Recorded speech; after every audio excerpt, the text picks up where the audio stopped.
Here's a typical solar panel. Just shading one small corner of a solar panel can shut half of that production down on that panel, so a tree branch. And this is why we got to watch where we're putting these systems. This is a sample over here across the outside side of that, shut the whole panel down. And that's tied into a string of panels that can shut the whole string down. So you've got to be very concerned with shading when you're dealing with solar electric. This is how we determine at a facility whether or not a site's good for solar electric. This is a solar pathfinder. I don't know if anybody's seen this little device. That comes off that tripod. You can walk around on a roof with it. Basically, this white line here is a shadow that's cast. And it tells us the time of day and every month out of the year at a glance. Within a couple minutes, you can tell if the site is good for solar or not, just by the shadows cast on through that dome.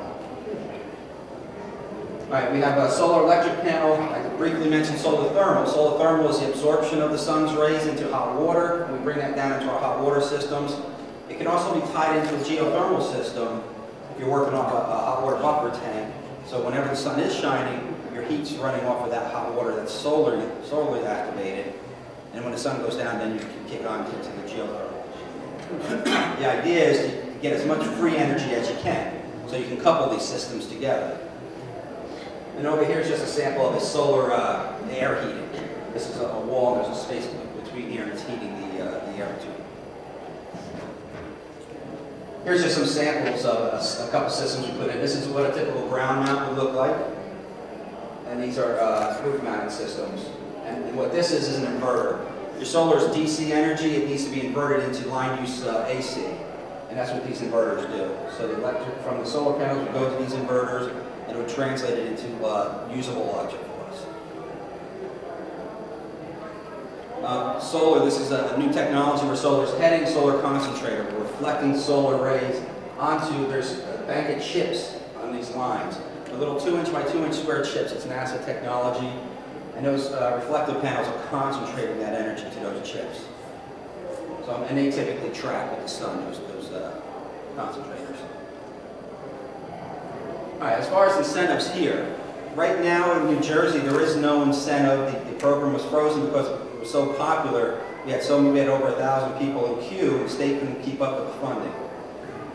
What's being proposed for 2009 is what I have here. It hasn't been voted by the Board of Public Utilities yet, but this is what they're talking about. 5 years ago, they were paying over $5 a watt. And this is why it was so popular. People are getting 60–70% of their solar system paid for them by the state. Right now, we're down to about the $1.75 that's being proposed, up to 10 kilowatts. On a residence, you have a 10 kilowatt max. Commercially, it's 50 kilowatts, coming in at $1 per watt. There's a federal tax credit now. We just had this passed with this bailout for residents. You now get a 30% tax credit starting January 1st with no cap. That's important. There used to be a $2,000 cap on that. If you have an $80,000 system put in at 10% or 30%, that's a substantial tax credit. That's dollar for dollar tax credit.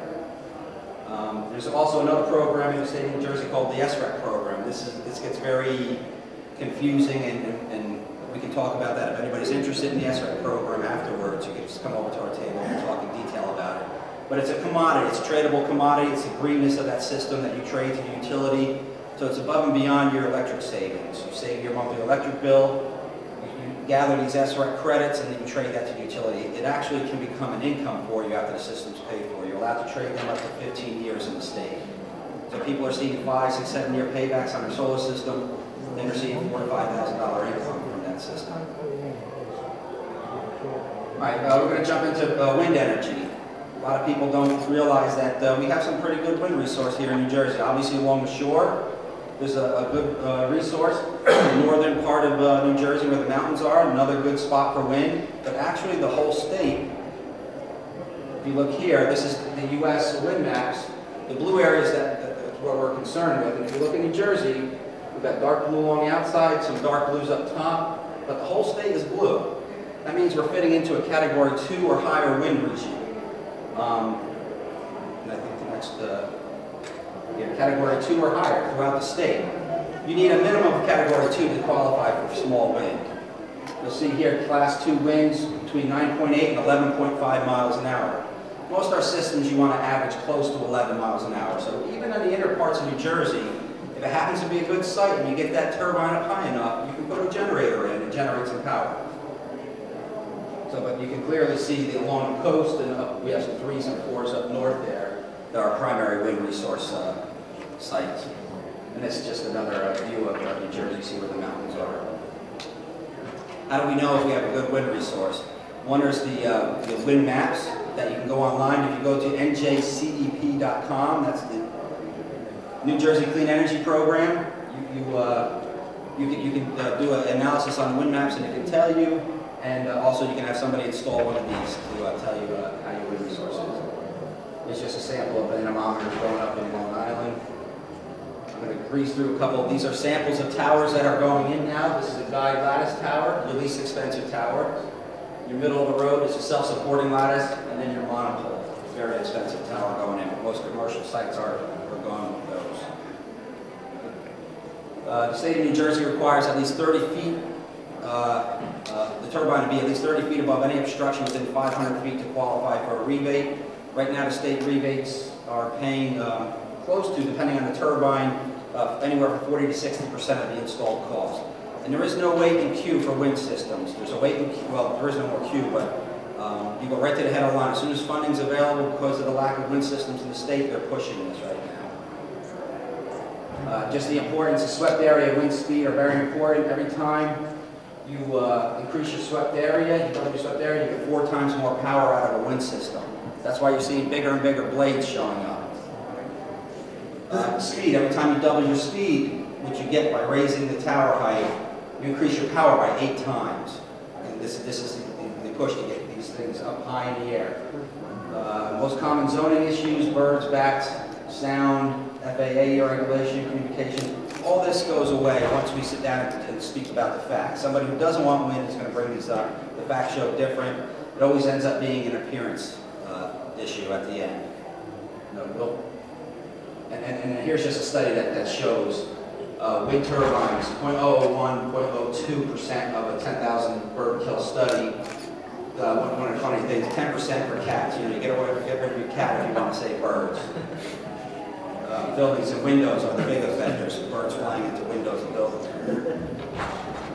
I don't know if everybody should be familiar, or most people familiar with Atlantic City wind turbines.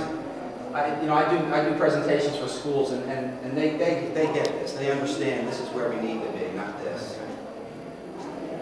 An interesting fact, those 5 turbines will generate enough energy for over 2,000 homes. And is everybody familiar with the fact that we just contracted out an offshore wind project, over 90 turbines off of Cape May? Okay, that's going to be starting up shortly.